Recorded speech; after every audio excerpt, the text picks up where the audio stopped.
Welcome in. Welcome in. It's the 7th of October, just after 4 o'clock here on a Tuesday. It's week 5, or I should say week 6. It's officially week 6 of this NFL season. That means the Ravens and Rams will square off on Sunday. It's a must-win game. Stop me if you've heard that before, and stop me if you've heard this before. We got a lot to get to over the course of the next hour. The guest lines are open. The Ravens have signed a safety to their practice squad. Kyle Van Noy has clarified comments from over the weekend. I'm going to let you know whether or not I'm buying those comments that came from his most recent podcast drop just a few moments ago. Joe Flacco remains in the AFC North, gets the hell out of Cleveland. I'm sure he's glad that he's got a chance to continue his career elsewhere. But then again, Cincinnati's got its own set of issues. Welcome in.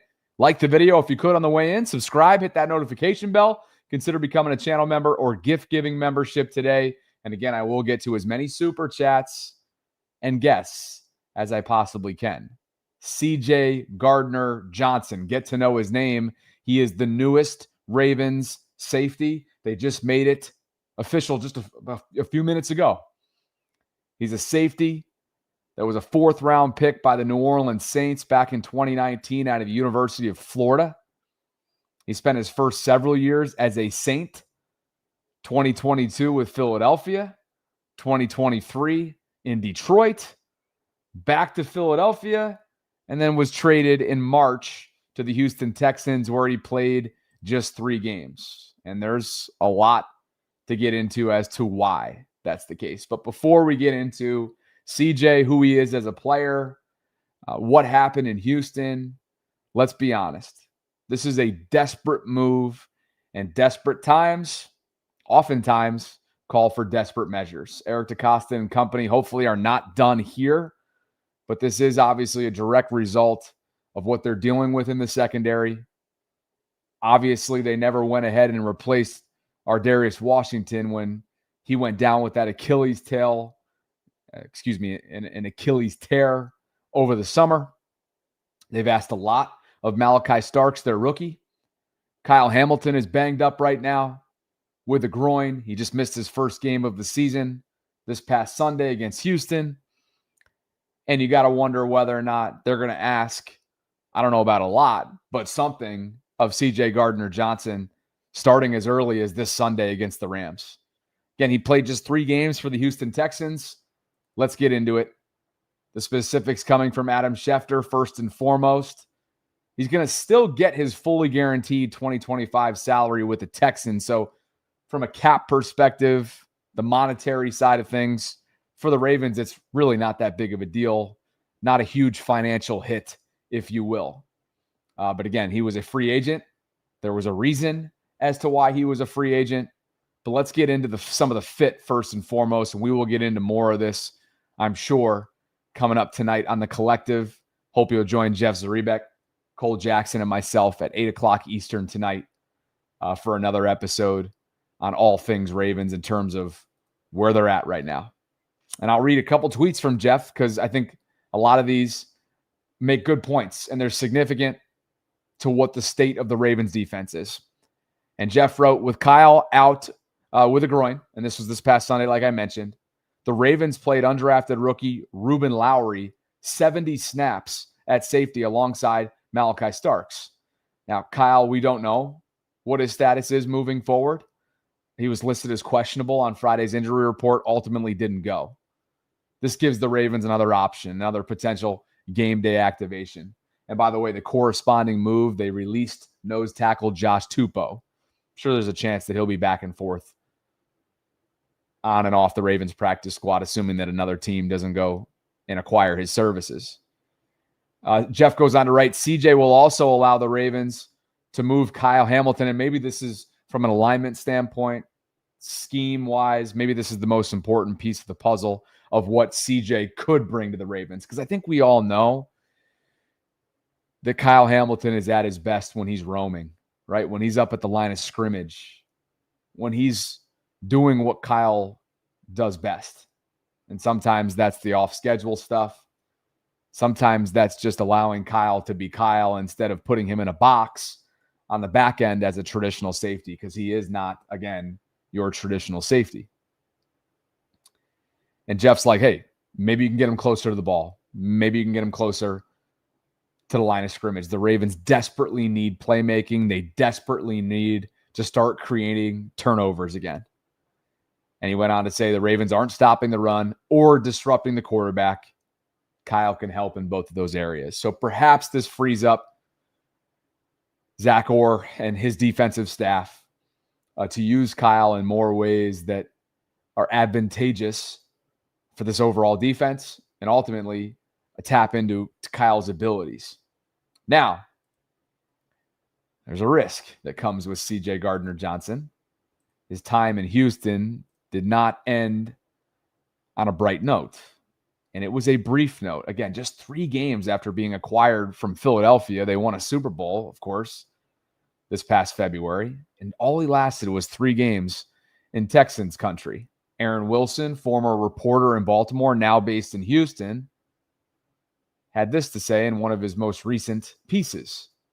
Among the issues that arose with Gardner-Johnson, per sources, criticism of teammates in the secondary, including the size of one player's contract, complaints about his role, including a desire to blitz more frequently, and a trade request. It was simply too much for the Texans to tolerate, especially during a winless start to the season, after hoping to take the next step and advance further in the postseason.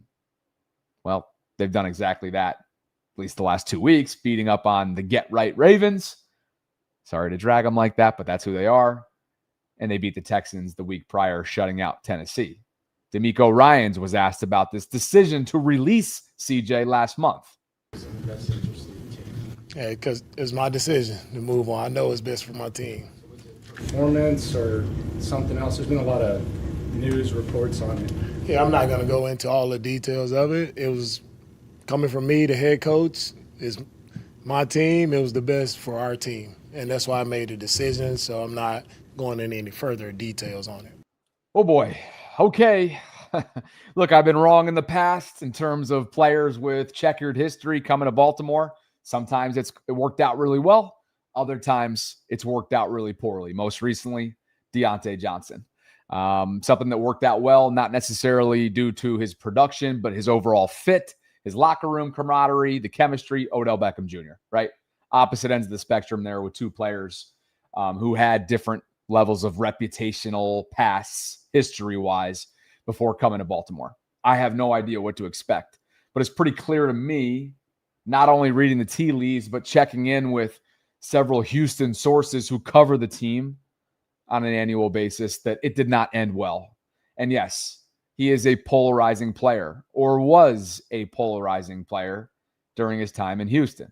Jeff adds on to this. He was released by the Texans last month amid reports of friction with teammates, coaches. He's not for everyone, but the Ravens, badly need some pushback and energy on a defense that is off to the worst start in franchise history.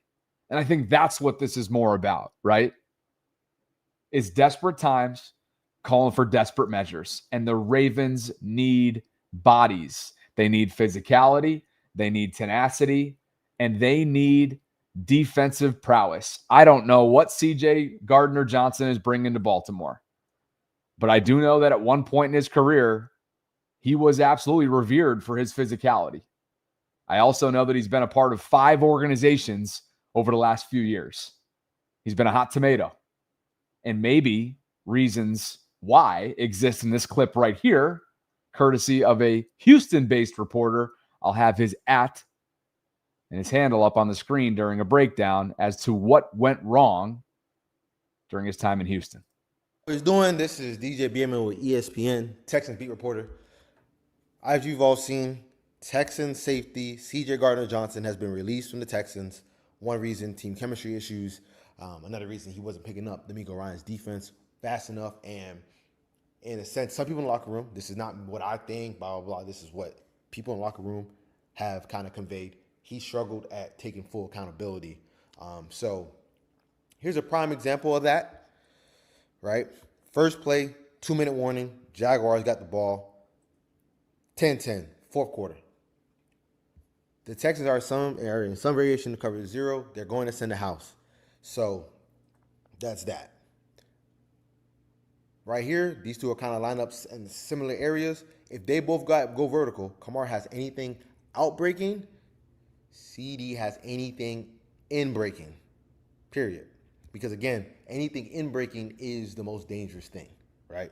That can lead to any explosive. If it's out breaking, the DB has time to get to the ball, and that's that. That's how they're coached. That's how they're coached to execute that. As you see this play right here, they're sending it. They're sending zero, right? They both get vertical, but immediately CD's already locked in on this guy and trying to jump out on that, right? Leaving Kamari completely vulnerable on the inside, right? When in reality, like you could tell he's not that. This is not necessarily his guy.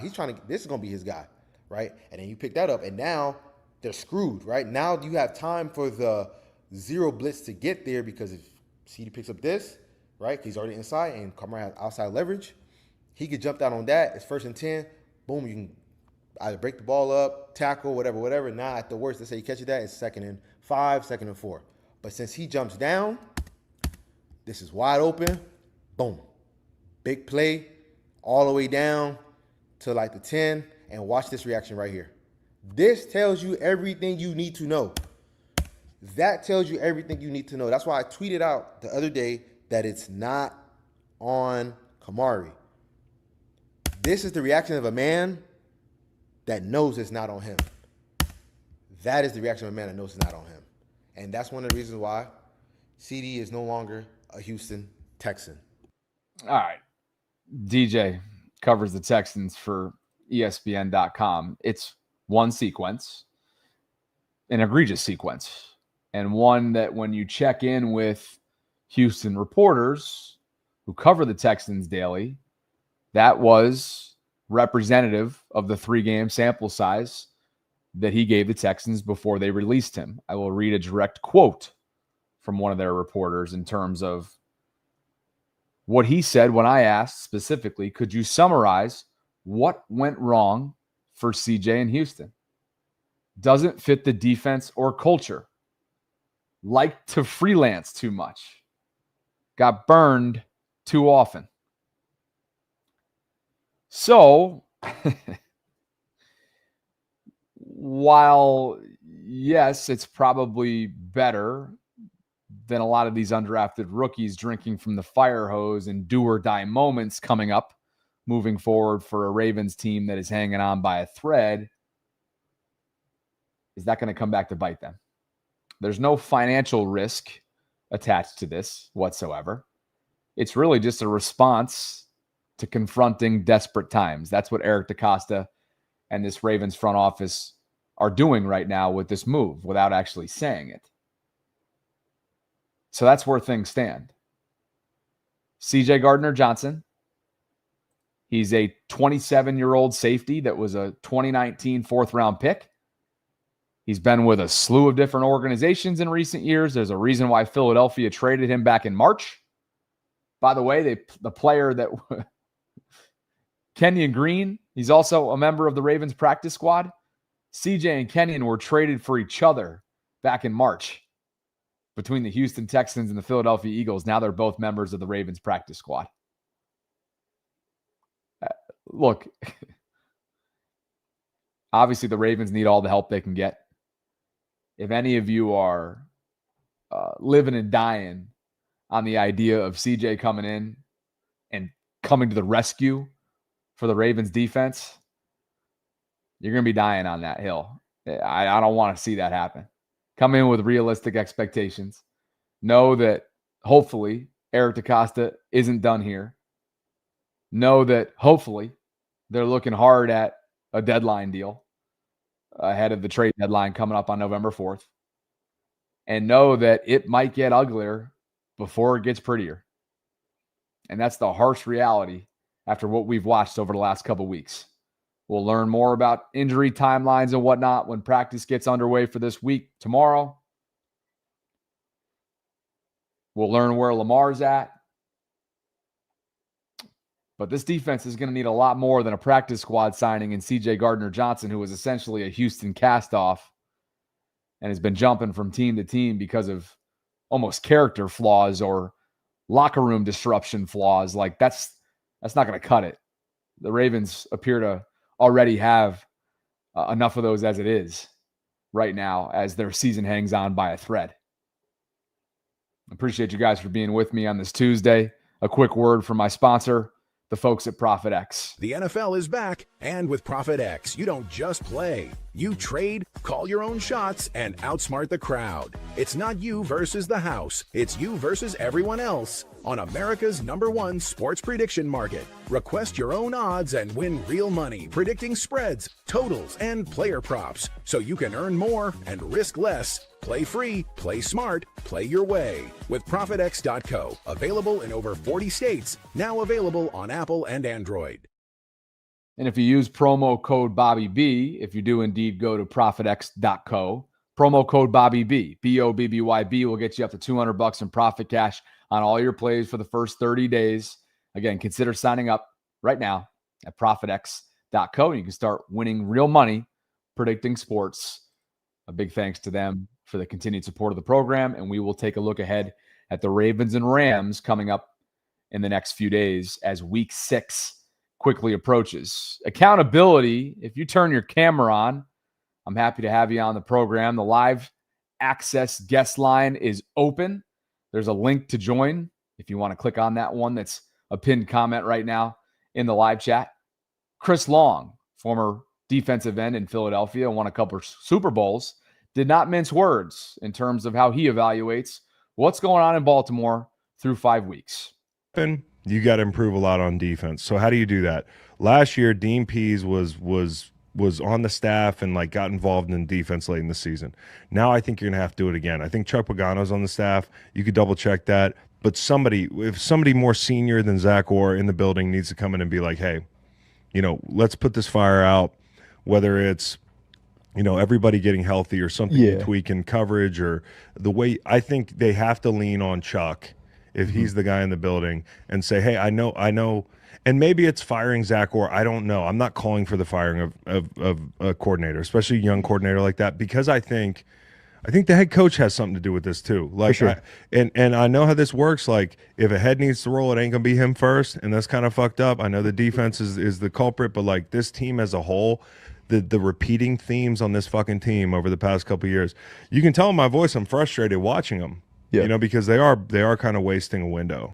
I'm sure some of you can relate to Chris's frustration. Quote, somebody more senior than Zach Orr in the building needs to come in and be like, hey, let's put this fire out. I think they have to lean on Chuck. I'm not calling for the firing of a coordinator, especially a young coordinator like that, because I think the head coach has something to do with this too. They are wasting a window. John Harbaugh talked a little bit about Chuck Pagano, by the way, just yesterday during his Monday press conference. I feel like it'd be a no-brainer to allow him to take over play calling duties right now. I know he is fiercely loyal to those that he calls upon and trusts in ZO. But at this point, your back's against the wall so significantly that you got to stop this fire, to use Chris's words right there, as soon as possible. You've got to put the flames out as soon as possible. Harbs on ZO and Dean Pease and Chuck Pagano all in one. We were asked about Zach Orr yesterday, but it was a year ago, right around this time, you brought in Dean Pease. It's not the same exact situation, but Chuck Pagano's on staff. He's a past defensive coordinator. How much is Zach, how much are you, how much is the defensive staff leaning on him with his experiences? A little bit of a fresh perspective. He wasn't here last year in terms of trying to get this back on track. Yeah, immensely. I mean, I would say that's true for all the coaches, and Chuck, as much as all the coaches, and also different because Chuck's got all that experience, like you said. Chuck he's been there every day. He's into me. He's a big part of how the defense is built already.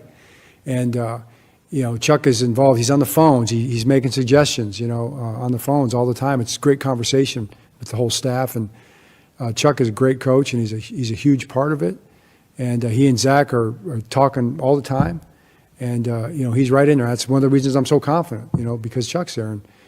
And we talked to Dean, too, just so you know. I mean, had a conversation with Dean and, today, and Zach has a conversation in the staff, so, he's watching, he cares, so he's part of what we're doing. We got people that we lean on for sure. It's not like we just, If you got people that you lean on that know the defense, that are part of this structure, that you want to get their view of it, we definitely do that. I don't think you're leaning on Chuck Pagano enough, at least not enough to turn this thing around. We have not seen anywhere near, measurable improvement so far through 5 weeks. And granted, some of that has been due to the personnel or lack thereof. But Chuck's in the building for a reason. And Dean Pease was added to the building for a reason right around a year ago. And I don't think it's any coincidence that that's when the defense started to move in the right direction under first-year defensive coordinator, who I believe was the youngest league-wide at the time at 32, right? I don't think there's a coincidence there. Your thoughts on not only we got breaking news. We have breaking. Oh, do we ever have breaking news? You guys are going to get a kick out of this right here. Holy hell. Instant reaction coming in hot right now. And if this doesn't, in the world of predictability, this reigns supreme. Odafe Oweh has been traded to the Los Angeles Chargers. Wow. Off we go. Odafe Oweh, right here, right now, is being traded to the Rams. What I mean by the Rams is the Ravens of the West. Jim Harbaugh and the Los Angeles Chargers are bringing in Odafe Oweh in the middle of a contract year. Odafe Oweh is off to Los Angeles. Odafe has seriously underwhelmed this year. It's a contract year. He's following up, of course, what was supposed to be a double-digit sack campaign season, or at least trying to build off what was his first double-digit sack campaign season, and he is now going to get a fresh change of scenery in LA. And the Ravens could potentially be sellers over the next few weeks, should things continue to go in the direction that they appear to be going. Let me go ahead and tweet out instantly reacting right now.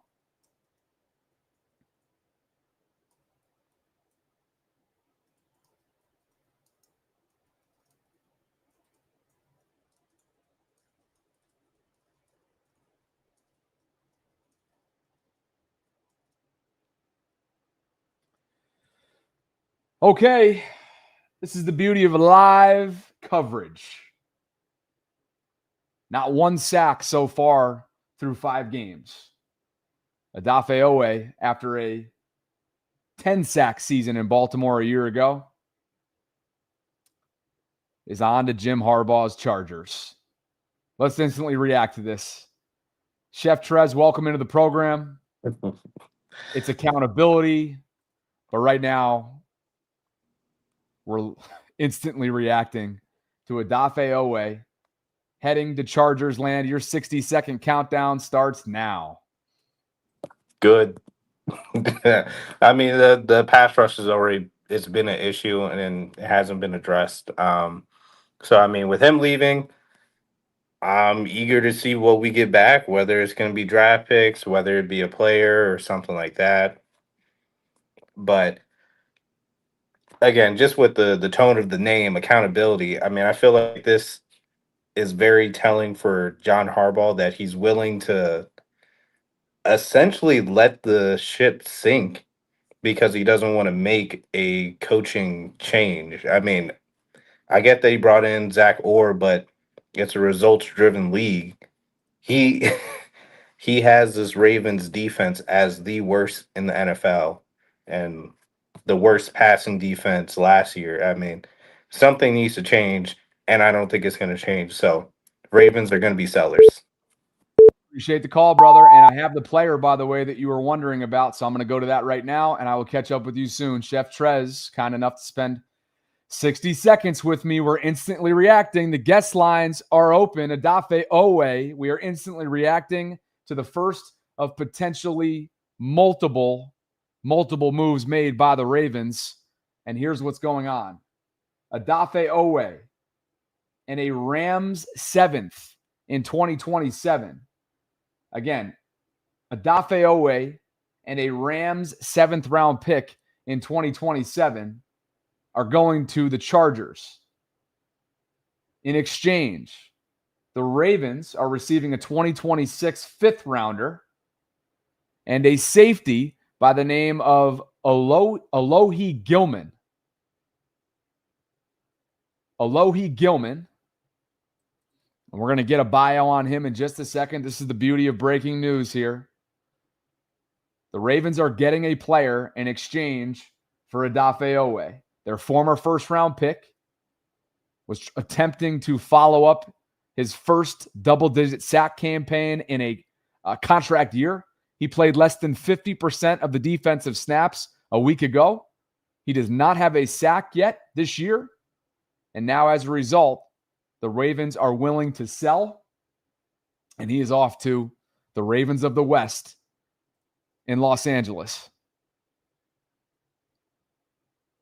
Again, here is the compensation overall from Adam Schefter.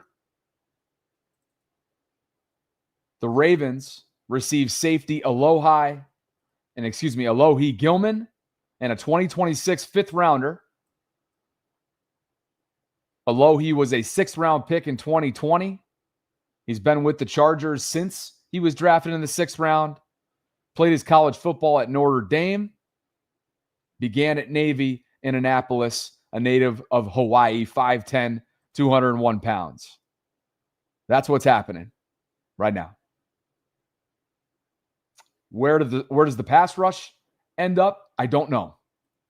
I don't know how this impacts the pass rush, but you get the sense that Eric DeCosta is not done here.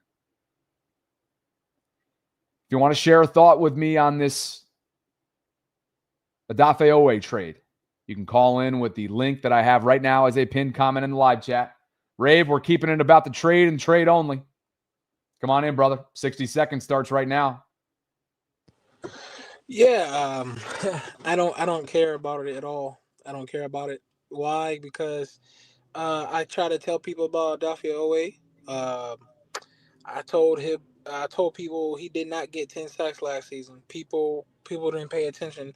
The last three he got, one was like a half sack, and the other one, one of the dudes got him, but it counted towards Oweh.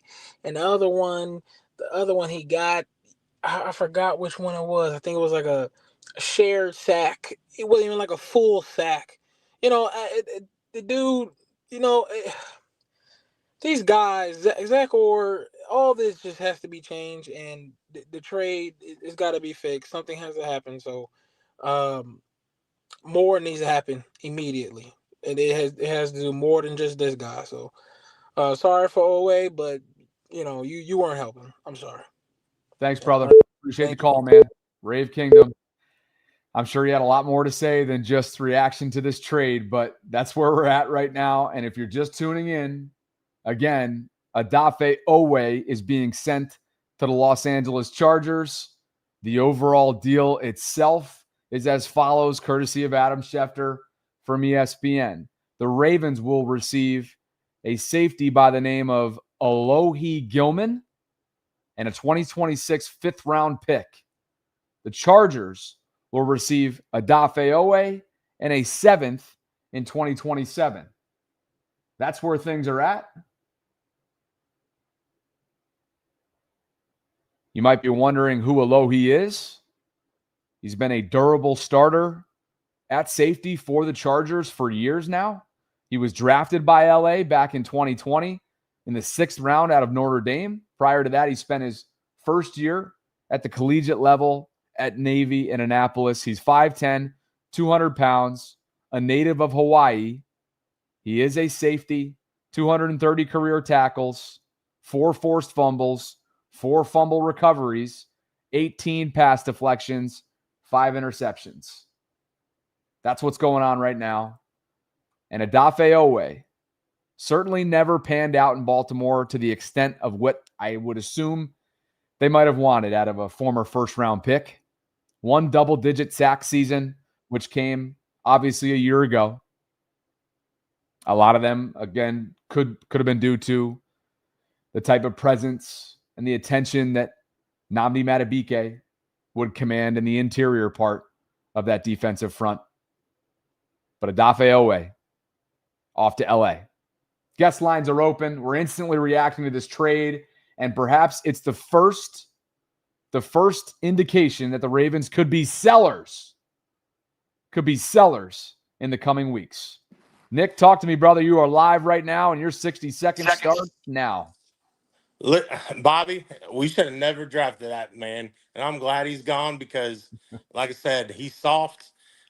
Some of these guys are too nice. I've told you that before, and I'm gonna tell you right now. I'm hoping they get somebody and for D tackle because I've told you and I told everybody before the season started, D line was my worry, and I was worried about them. I was, sitting there saying it over and over again. D-line depth it had me worried, and we didn't draft anybody until the 6th round, which was crazy.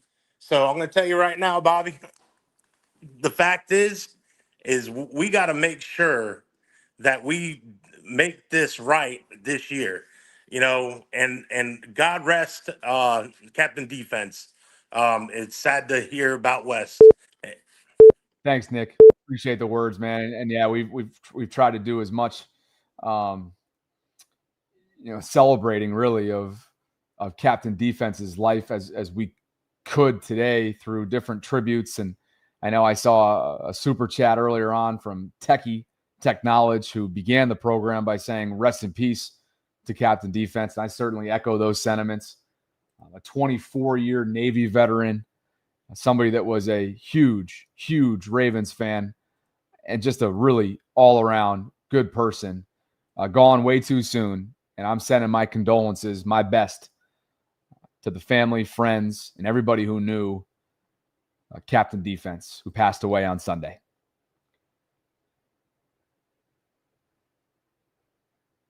Guys, Odafe Oweh is 33rd in the NFL in pressure rate at 11%.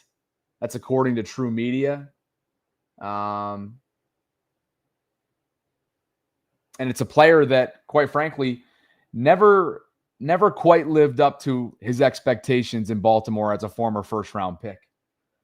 You see it on the screen right now, more from Adam Schefter in terms of what this means overall. He was set to be a free agent in 2026. The Ravens will now save roughly $8 million against their cap. And a player that had a lot of high hopes in terms of his motor, his athleticism, his God-gifted traits as a late bloomer, originally from Nigeria. Ultimately, I think will go down as a disappointment given the expectations, given everything that came with Odafe Oweh as a former first-round pick out of Penn State. And now, again, the first indication that the Ravens could be sellers. Now, it begs the question, being that just within the last couple hours, they've brought in now 2 safeties. Alohi Gilman, the safety from the Chargers, and they signed free agent C.J. Gardner-Johnson, who was a Houston cast-off. What question does this beg? What kind of time might Kyle Hamilton be missing moving forward with that groin? And how dire is that? He was listed as questionable on Friday, did not play in this past Sunday's game against the Texans. And that'll be something to monitor as practice gets underway this week. Guest lines are open. I appreciate you guys for being with me. We're instantly reacting to what you see up on the screen right now, that Odafe Oweh is heading to the Chargers in a trade with Los Angeles. Manny, 60 seconds starts now, baby. Talk to me. Well, what can I say? That we're sellers. Why? Because Bisciotti refuses to pull the trigger. And now it's Harbaugh pointed at players not performing. And you know what? It's going to be a loss. It's like, it doesn't matter if Lamar comes back. He's not going to play with the same enthusiasm. He's going to play with the same face that he had on week 2, on week 3, before he got hurt. That's it. Like, the Ravens season is over. Like, pack it up. Bye-bye. Super Bowl aspirations. We just wasted Lamar. We just wasted Henry. We just wasted D-Hop. And if Bishotti doesn't pull the trigger after this season or during the bye, consider the Ravens' future seasons and draft picks a bust, complete bust, including the first rounder. That's my thoughts. Thanks, brother. Appreciate the call. Guest lines are open if you guys want to share some thoughts with me about this, what you see up on the screen right now. The Ravens are sellers, at least for the time being. Odafe Oweh, their former first-round pick in 2021, is heading to the Chargers. Joe Ortiz and Eric DaCosta doing business together. Joe Ortiz used to be the director of player personnel in Baltimore. Eric DaCosta, of course, general manager in Baltimore. Joe is now the GM of the Los Angeles Chargers. Odafe Oweh heading to become a Charger next year is unknown. It's unknown. I don't know what it'll bring for him. I don't know if the Chargers will re-sign him. I think this pretty much confirms that the Ravens tell you that they weren't planning on it. He's in the middle of a contract year. He played less than 50% of the snaps in Sunday's loss to Houston. He has not recorded a sack yet this year. And he was coming off, of course, his first double-digit sack campaign. And now their former first-round pick is on the move. Nick Cordy from Over the Cap tweeting that the Rams, meaning the Rams' 7th rounder, came to the Ravens via the Tre'Davious White trade, a player the Ravens might receive a 2026 compensatory 7th for due to him going back to Buffalo, just in case you're wondering where the Rams' 7th round pick came from. Okay? So the Ravens are bringing in Alohi Gilman, a veteran safety. They already signed C.J. Gardner-Johnson to their practice squad. They'll also receive a 2026 5th rounder from the Chargers. They're giving up their former first-round pick in Odafe Oweh, and they're giving up, again, that Rams 7th rounder in 2027, which came to them via the Tre'Davious White trade at the deadline last year, if you're following all of that. So there you have it. So, guys, they were struggling in the pass rush department before Odafe Oweh was traded, and they're sure as heck going to struggle after Odafe Oweh is traded. I don't get the sense the Ravens will be done. I can't imagine they're going to be done. But yeah, that's what's going on right now. Everybody wants to wonder who is Alohi Gilman? Alohi is a 5'10", 200-pound safety, a veteran, a former sixth rounder in 2020 by the Chargers. He's been durable. He's been a starter for them. Played his college football at Notre Dame. He used to be a teammate of Kyle Hamilton's. And prior to that, he started his football career, collegiately wise, at Navy before transferring to Notre Dame. And of course, they already brought in, as we know, C.J. Gardner-Johnson, which is where we began today's live stream talking about. So, if you're following along, there's a lot happening here. Earlier, C.J. Gardner-Johnson, a free agent cast off from the Houston Texans who was released last month, has been signed to the Ravens practice squad. And now, the Ravens have become sellers. They've traded Odafe Oweh. They've brought in a safety. They've brought in a former 5th round, or I should say a future 2026 5th round pick. And so, yeah, lots of shuffling going on in Baltimore. Speaking of shuffling, I think a little bit of damage control had been done and was done earlier today when Kyle Van Noy had this to say on his podcast, clarifying words. And why don't we go in chronological order? This is what Kyle Van Noy had to say after the loss on Sunday at the post-game podium. Messages that are coming from John or Zach or whomever aren't getting through in some way?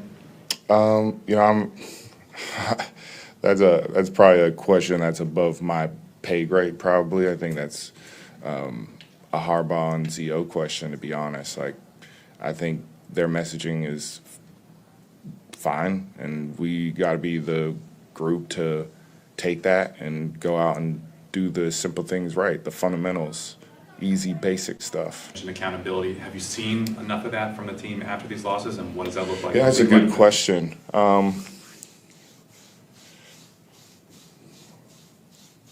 I think I'll be able to answer that better after the week, to be honest. To just be blatant honest. I feel like there's accountability, but we'll see.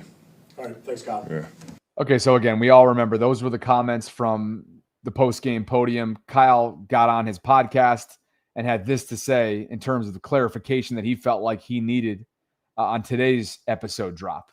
Welcome back to the KVN show. No, this isn't a podcast. It's a TV show. It's a short TV show. And shout out to those that like it. I work extremely hard at my job. I want to be really good at my job. And I feel like yesterday I was able to say a lot of the things that I was going to say on here at the podium. So this will be really short. Things that I want to add that people are kind of taking out of context is the messaging is fine. I said that we need to get better fundamentally with the players.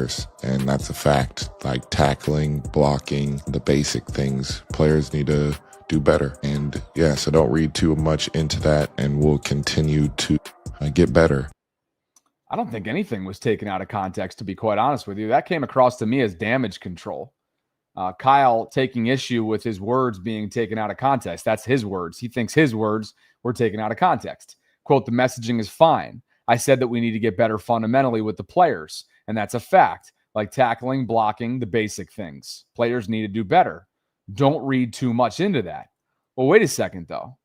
Yeah, you said the messaging is fine, but it wasn't exactly a ringing endorsement. And the fact that you couldn't answer the accountability question right then and there begs the question. Again, listen to these, comments once more from Sunday. The messages that are coming from John or Zach or whoever aren't getting through in some way? That's probably a question that's above my pay grade, probably. I think that's a Harbaugh and ZO question, to be honest. Like, I think their messaging is fine, and we got to be the group to take that and go out and do the simple things right, the fundamentals, easy, basic stuff. And accountability. Have you seen enough of that from the team after these losses, and what does that look like? Yeah, that's a good question. I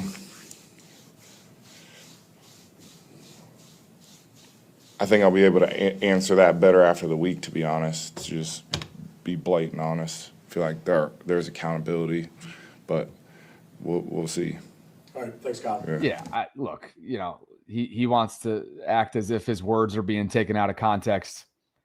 I don't think so. I don't think so. I think that's damage control to me. And whether or not they're able to overcome this hole that they're attempting to dig out of right now remains to be seen. But again, the pause, the inability in that moment to answer the question related to accountability, the lack of ringing endorsement when it comes to messaging, it just begs the question, what's going on internally? I don't think anybody was taking his words out of context or trying to pin anybody up against one another. That's that. I want to be clear on something related to the Ravens potentially being sellers, okay? Because that was my first reaction to what we now know is breaking news, right? And that is the fact that Odafe Oweh has been traded to the Chargers. They're not actually sellers yet, right? The Ravens now are saving roughly $8 million against the cap. Okay, and as Jeff Zaribek just tweeted out, I'd have to think DaCosta has something else up his sleeve with cap savings from moving Oweh. Pass rush has been a major issue this year, and while Oweh has struggled, trading him leaves them with an edge rush group of Van Noy, Tavius Robinson, Mike Green, and David Ajabo. Need more. So again, while maybe, just maybe, this does appear to be a move that a seller would make, that's a lot of cap space. They're saving roughly $8 million against their cap. Perhaps Eric DaCosta over the course of the next few weeks leading into the deadline isn't done. November 4th, 4 p.m. Eastern. You've got other players on this roster, like a Mark Andrews, who could very well be viewed as a trade candidate, especially for tight end needy teams like Jacksonville, who just placed Brenton Strange, a tight end of theirs, on injured reserve. He's an ascending every down tight end for them, according to Jeremy Fowler of ESPN.com. It might be time to make a move. So again, want to be clear, this doesn't necessarily indicate that the Ravens are punting on the season. Super chats are rolling in. Captain Hard writes, CJ would give Kyle the opportunity to move back to the line of scrimmage. I think this move helps way more than people think. Oweh trade equals game wrecker. So first of all, he's referring, Captain is, appreciate you, Captain, to the CJ Gardner-Johnson move. They signed the former Houston Texan, the former Philadelphia Eagle, who was a free agent. The Texans let him go last month. His time in Houston didn't exactly came to a screeching halt, let's be clear. There were a lot of issues, locker room issues, character issues, disruption issues. But now CJ gets an opportunity to put that page behind him. And maybe, just maybe, come Sunday against the Rams, be available and have a chance to play meaningful snaps for a team that is trying to hang this season. Well, they're not trying to hang this season up. Their season is hanging in the balance, and they need all the help they can get. C. King is in the house, and he writes, and this refers to the Odafe Oweh trade that we'll put back up on the screen now. He writes, so we trade Oweh, a 10-sack contributor, away when we have the worst defense in the league. Our front office is on drugs. But hey now, yes, they've traded him away.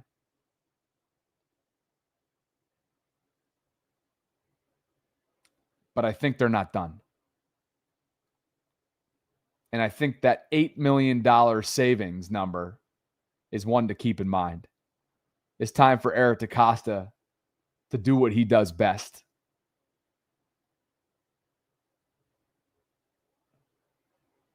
And start picking up the phones over the next few weeks leading up to the deadline. It's that time. The Ravens are backs up against the wall. And again, the overall compensation here and the way this move looks is what you see up on the screen. The Ravens are receiving a safety, Alohi Gilman from the Chargers, and a 2026 fifth-round pick.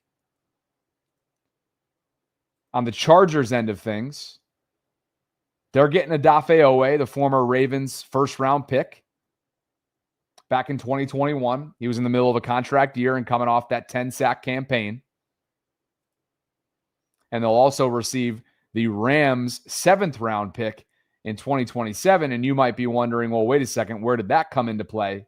The Rams' seventh-round pick came to the Ravens via the Tre'Davious White trade. And that was from a year ago prior to the deadline.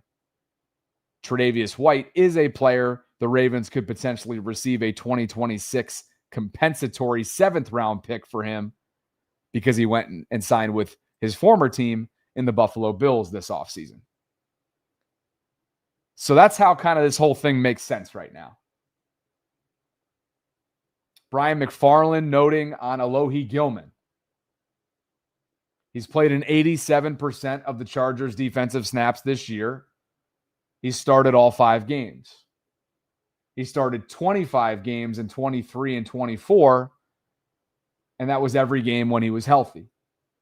The Ravens will pay him just $2.5 million and change for the balance of the year, while being relieved of paying the balance of Oweh's remaining salary That's $9.5 million and change. That from Brian McFarland, Ravens salary cap analyst. Quan writes, with the secondary we should freelance. Eric Weddle used to do it and helped. You can disguise so much with our soft. It's insane. Use your players. Draydog says, Bobby, last time you didn't do 2011 defensive numbers. I have not yet went and found Chuck Pagano's defensive numbers from 2011. Sorry, Dre. Captain says, CJ would give Kyle the opportunity to move back to the line of scrimmage. I already read this. Appreciate you, Captain. C King writes, get a safety nobody's ever heard of and a pick. And a 5th-round pick. Shaking my head. But again, there's more to it than that. And I don't think the Ravens are done. Juju Bean writes, Bobby, we said the same shit about Starks. He's going to free up Hamilton. Now we're 1-4. How many safeties do we need? They better go get a defensive lineman. Yeah, clearly they need to go get pass rush help. That's what's next. But again, I want to be clear about what this might mean if you're Eric DeCosta and company, right? The fact that they went ahead and traded Odafe Oweh, which is an $8 million cap savings. It frees up $8 million against their cap. That's a positive sign of potentially things to come for them. So to review, the Ravens have brought in C.J. Gardner-Johnson today. He's a free agent safety. His time in Houston came to an abrupt halt last month. It is absolutely low risk. I don't know how much of a reward. There's low financial risk and a very low impact on the Ravens side of things. And somebody that, if he's willing to be in Baltimore and accept his role, maybe ends up being better than what they have right now, given Ruben Lowry played 70 defensive snaps, an undrafted rookie. No disrespect to Ruben. He's not ready yet. They're banged up in the secondary. Perhaps this allows Kyle Hamilton to play more freely up at the line of scrimmage, where he can make his impact most beneficially felt. They've also traded Odafe Oweh, the former first rounder back in 2021, is heading to the Los Angeles Chargers. The full compensation, the Ravens have received another safety, not just C.J. Gardner-Johnson, who was a free agent, but Alohi Gilman and a 2026 5th rounder. The Chargers get Odafe Oweh on an expiring contract and a Rams 7th rounder in 2027, which the Ravens received in the Tre'Davious White acquisition a year ago. Next Gen Retro says that alert that Crosby is a Raven is going to hit like crack. A man can dream. Max Crosby, I don't think Vegas is letting him go. But then again, the Raiders are going nowhere fast. So perhaps, that would be insane. That'd be a blockbuster move. Don't think there's a chance that happens. Eric DeCosta will be celebrated if that ends up being the case. So, what do you say, huh? This is where things are at in Baltimore right now. And again, I want to be clear about something, and specifically clear, because I misspoke when I referred to the Ravens as sellers. This move allows them to save roughly $8 million against their cap. What will Eric DeCosta do with it? There are several players who figure to potentially be available on teams that could potentially be sellers in future weeks. Could Jeff Simmons in Tennessee be that player? Could Quinnen Williams be that player in New York with the Jets? Could Dexter Lawrence, that other team in New York, the Giants, be available? Or Kayvon Thibodeau? What do we think? A lot is happening right now. Alex Panduro. What's going on, Alex? He writes, Wilkins to Baltimore confirmed. Potentially more deals coming down the pike for Eric DeCosta and company. He says Hamilton at linebacker confirmed. Oh, that's right. You're Hawaiian too, aren't you, Alex? So you probably love alohi. Appreciate you, Alex. Thanks for the super chat. And thanks to all of you guys for being here. All of a sudden, it's a packed house. Over 2,100 concurrents. If you could please like the video, subscribe, hit that notification bell. I'd appreciate it. You can also call in and share an instant reaction thought to this Odafe Oweh trade that just came down the timeline a short while ago. Thank you, Alex. Thanks to Prophet X. Thanks to MyBookie. And a quick word from the folks at MyBookie. College football is already cooking. Upsets, blowouts, wild covers. And MyBookie lets you hit it all. Game lines, player props, and more. Everything you need before the pros even kick off so that when Sunday rolls around, you're already up. MyBookie's got it all under one roof. You can win big on the NFL Super Contest and Survivor pools. If you're new to MyBookie, use my code BobbyB. That's BOBBYB. And any bet you choose up to $500 is fully covered. You can make your play, and if it doesn't hit, you get it right back when you opt in using your Bet Back bonus token. Guys, do me a favor. If you're having trouble out there, please gamble responsibly. You can call 1-800-GAMBLER. That's 1-800-522-4700. You can use my code BobbyB. That's BOBBYB. And any bet you choose up to $500 is fully covered. A special thanks to them for the continued support of the program. Same thing with Prophet X and all my other sponsors. Well, perhaps today is a step in the right direction because you had folks on the national level saying things like this about what we know is happening in Baltimore when it comes to physicality, tenacity, want to. Booger McFarland and Chris Berman a couple days ago.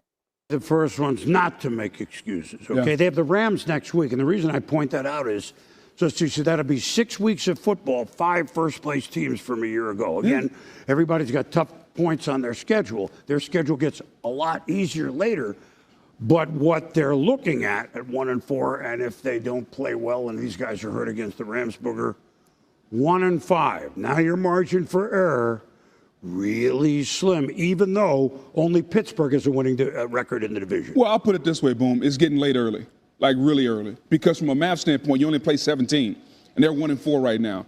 And regardless of who's hurt and who's out, we came into the season saying this was one of the more talented rosters in football. The defense stinks. They can't cover anybody. They're giving up 35 points a game, Boom. 177 points through 5 games. This is the Ravens. There's a sign in the facility. I've been in there before. There's a sign that says "Play like a Raven." I don't think they're doing that. And that simply means effort, tenacity, hustle, the physicality. It's not there. And I don't know if it can come back during the season. You can't just flip a switch and get those things. They're 1-4 for a reason. They couldn't run the football today. We came into this game saying maybe defense and Derrick Henry. 35 carries, and what will happen? Nothing, right? Boom. They got blown out in their own stadium. They got a lot of issues. I don't know if Lamar Jackson being back healthy can solve them. Well, and who knows if that'll be another week or what, a hamstring, you know, and better than me. It's an iffy thing. I mean, they've given up 177 points. So, by the way, about depth, Marv Levy told me this a long time ago. Depth is great until you have to use it. And unfortunately, the Ravens are using it, and they're surprised that this is what it looked like. Now, that has been the conversation surrounding the Ravens in recent weeks. Recent? What's recent? Recent weeks. It's time for Celsius because we got another stream to do tonight. Guys, more from Mike Garafolo here, okay? That's been the conversation. That's been the dialogue about these Baltimore Ravens. And so something has to give, right? And perhaps the first of many things that will give has given within the last hour or so. Odafe Oweh, of course, has been traded to the LA Chargers. The former first rounder in Baltimore did not pan out or meet the expectations. Yes, they were lofty, but quite frankly, let's be honest. With his type of God-gifted ability, his athleticism, And the Ravens, the way they pride themselves in developing players, this was a failure. If we're calling a spade, this was a failure. Mike Garafolo, adding a little bit more context to this. The Ravens needed help on their banged-up secondary and feel that safety Alohi Gilman fits well in their scheme. The hope is he will give them a reliable deep safety to complement Kyle Hamilton. A Harbaugh-to-Harbaugh trade, both sides see as mutually beneficial. Mike Garafolo, NFL Network. Guys, Mike Green has been out-snapping Odafe Oweh since week 2, and now it is his time. The runway is clear. And while hopefully the Ravens are not done here, they're certainly done with the Odafe Oweh experiment. He had a tremendous 2024 season, 10 sacks, a bunch of pressures, but always left you wanting more. It did not pan out, again, to what they hoped he would become for them when they spent first-round draft capital back in 2021 out of Penn State. As a result, it's been a busy day. This is just the most recent move and probably not the last. Odafe's going to the Chargers. And just in case you're just tuning in, let me get you fully caught up to speed. A safety by the name of Alohi Gilman, a former 6th-round pick of the Chargers, is coming to Baltimore. He's got a lot of starts under his belt. He's been durable. He's been reliable. And the Ravens need all that and more in what's been anything but in their secondary on the defensive side of the football. They will also receive a 2026 5th-rounder. And in exchange, the Chargers are getting an expiring contract player in Odafe Oweh. And they're getting a Rams 7th-round pick in 2027, which was acquired by the Ravens a year ago when they brought in Tre'Davious White at the deadline at the cornerback position. As a reminder, the Ravens could potentially receive a 2026 compensatory 7th-rounder since Tre'Davious went back to where his career began, or he spent a good chunk of his career in Buffalo. That's where he went back to this past offseason. More from Jeff Zaribek, who chimes in here moments ago. The Ravens had extension talks with Odafe Oweh, a pending free agent this past offseason, but they didn't get very far. It seemed likely that he was headed to the market in March of 2026. This allows the Ravens to get something immediate in return and create more flexibility in the secondary with the Alohi Gilman addition. And we all remember some of those cryptic tweets from Odafe going back to March of this past year. And now it is all kind of put together, right?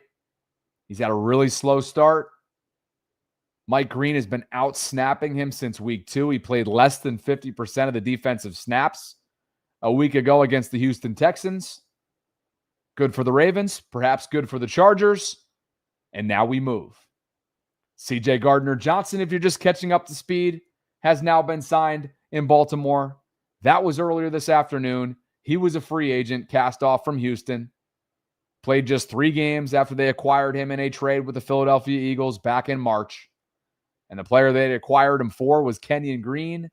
They're both now on Baltimore's practice squad.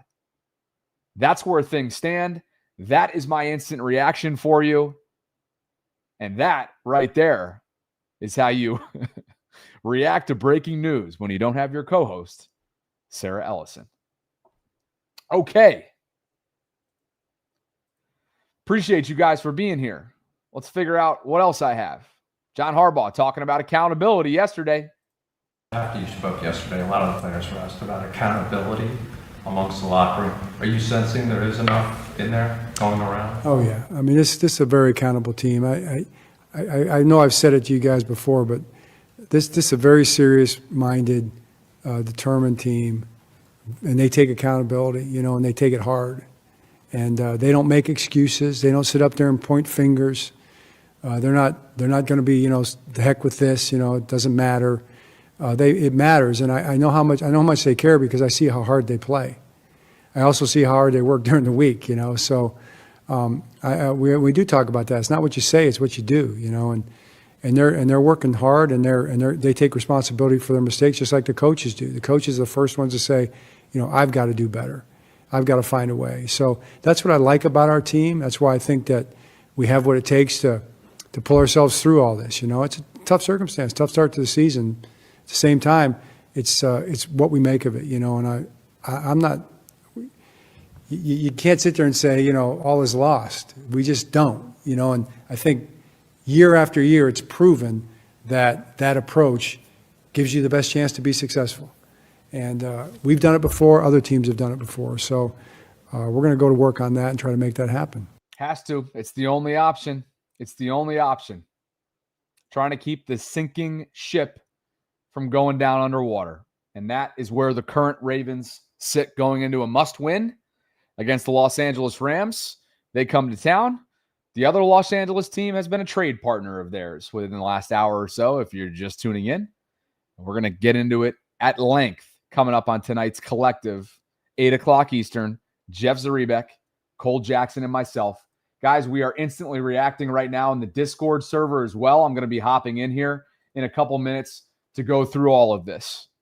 If you'd like to join, it's free to do so. It's a 24/7 hub for conversations surrounding Baltimore sports, and I just dropped the link into the show notes. I should say in the live chat. I'm going to go ahead and pin that comment right now. So if you'd like to pop in there, share a thought or two about, again, a big decision made by Eric DeCosta in the Ravens front office within the hour, parting ways and sending Odafe Oweh, their former first-round pick, to the Los Angeles Chargers in exchange for a starting safety, in exchange for a 2026 fifth-round pick, and $8 million as a result with the Oweh deal is freed up against their cap. That's what they're opening up, and potentially opens the door for Eric DeCosta to not be done between now and the deadline. Again, having all kinds of chatter about this right now in the Discord group. It's free to join. We're coming up on 1,000 members. Looks like JFJ became member number 982 this morning. Honored One, 981. The Royal Jeweler, so on and so forth. I know Steve Loop is in the building. What is this right here? Let's hide this. I don't know what this is, but there's constant chatter going on, and we are instantly reacting as a group to the Ravens deal. Again, they are not sellers yet. They are not sellers yet. Would love for you to join. Looks like we just got a new member right now. Welcome to Legend Man. It's a pinned comment right now in the live chat. Legend Man becomes 983. 983 members. We're closing on 1,000. I appreciate you, Legend Man. And one more instant reaction. Oh, look at this. Now it's starting to tally up. AEP3X. Welcome to the program. Dre Dog, your 60 seconds starts now, brother. I know you want a 120, but your ass is getting 60 whether you like it or not, at least for the time being. I love you. All right, here we go. Instantly reacting to the Odafe Oweh trade, among many other things that have broken within the last few hours. Dre, talk to me, brother. Can you hear me? Yes, sir. All right, I'm hopping on the elevator, so you shouldn't lose me. But look, yo, the biggest thing with the Odafe trade, EDC traded for Odafe for he gave up a second-round pick to Kansas City. Kansas City turns that second-round pick into Nick Bolton. Please look at Nick Bolton's 2022 stats. He had 180 combined tackles, 108 solo tackles. That right there says enough. We don't need to hear nothing else about Odafe Oweh or the lack thereof of Odafe Oweh. And just to close it out, the Ravens, I think sometimes are overthinking a little bit with trying to get tricky with these draft picks.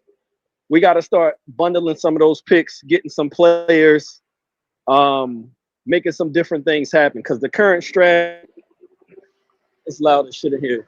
The current strategy is not working with the pass rush. Bobby, I love you. Bump this up to 120 seconds.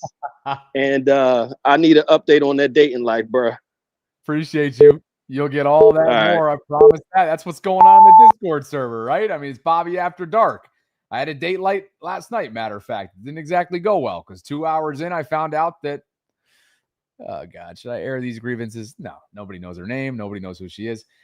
I wasn't told until 2 hours into the date, nor did she have this indicated on her profile or included in her profile, but she's a mother to a year and a half, a 1.5-year-old, which, hey, she seems like an incredible mother. I wish her the best. The father's not around. I feel for her, but I also got to stick to my guns in terms of being 31 and single. I'm not 41 and single. And I wouldn't say the connection was like astronomically out of this world to like have to feel like I needed that, right, in my life.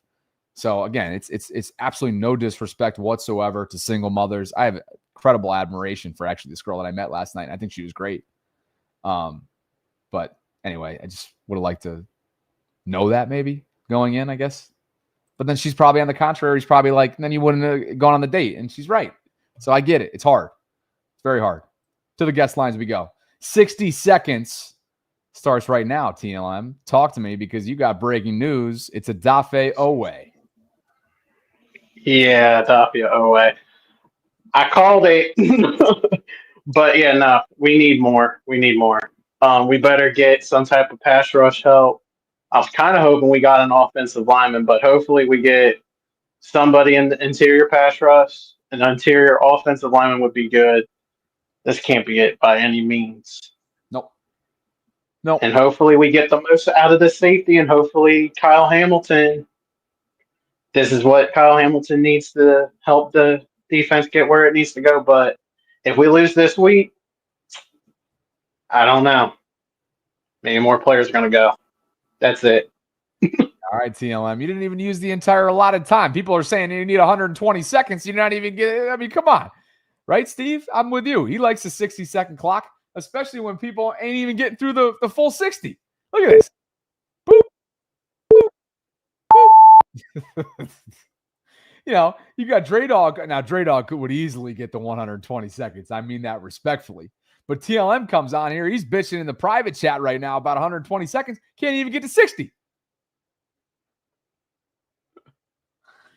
Oh, shit. You guys cracked me up. You know that? You cracked me up. Are we fully caught up on Super Chats? Yes, we are.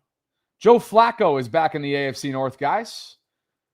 Cincinnati traded for him. Cleveland sent the former Raven, the former Cleveland Brown, the former Denver Bronco, the former Philadelphia Eagle. You can go on and on and on and on. This guy's career continues. Year 18, he's 40 years old, and I get the sense that he still feels like he has a lot more meaningful snaps coming up his way as the potential starter in Cincinnati because Zach Taylor left the door open to evaluate quarterbacks outside of Jake Browning, who's been playing in relief of an injured Joe Burrow, who's going to be down for the next several months. Browns traded Flacco and a 6th-round pick to the Bengals for a 5th-round pick. And now here comes Joe trying to keep things afloat in a wide open AFC North. Does it get any better than this? The Ravens could potentially see him 2 more times this year alone. Once Thanksgiving night and once, what was the second one? Week 15, is it? At Cincinnati? Do I have that correct? Week 15, December 14th. Unbelievable. Joe's legendary career continues, and now he's off to the Bengals. Mike White was released from their practice squad. All they got now is Jake Browning, an injured Joe Burrow on IR, Joe Flacco, and Brett Ripien. So that's what's going on. It is a wide open AFC North, and as much as it feels like Pittsburgh is capable of running away with it, is anybody convinced of that? Nothing surprises me anymore about this division. Nothing. Absolutely nothing. So, yeah, it's kind of been a crazy day for those of you that have been following it. Yes, Shador Sanders is now the primary backup to Dylan Gabriel in Cleveland. Yes, CJ Gardner-Johnson, who did not leave Houston on good terms, is now a Baltimore Ravens practice squad safety. Yes, the Ravens just traded their former first-round pick edge rusher Odafe Oweh to the Los Angeles Chargers.